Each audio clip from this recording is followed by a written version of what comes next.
Hi guys, welcome back to my channel. Kung bago lang kayo sa channel ko, ako nga pala si Annalyn Papa. Welcome kayong lahat. At kung hindi pa kayo nakapag-subscribe, i-click nyo lang ang subscribe button sa baba at pakiclick nyo na rin ang bell notification para ma-notify kayo sa lahat ng mga videos na i-upload ko. Kung bago lang kayo guys sa aking YouTube channel, nag-upload ako ng mga video tips, video tutorial nang sa ganun ay ma-share ko ang kaalaman ko sa kapwa ko YouTubers, lalo-lalo na sa mga new YouTubers na nagsisimula pa lang gumawa ng kanilang channel. Hi guys, kamusta na kayo lahat? Sa video na ito, i-share ko sa inyo kung paano ba maglagay ng arrow sa inyong mga videos at ang gamit natin dito is CapCut.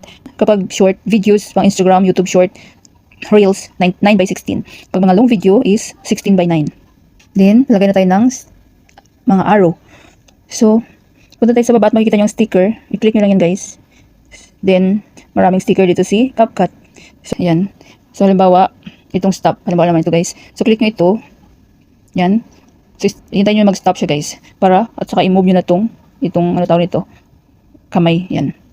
Yan lang natin. Yan, tsaga-tsaga lang. So, yan. Yan.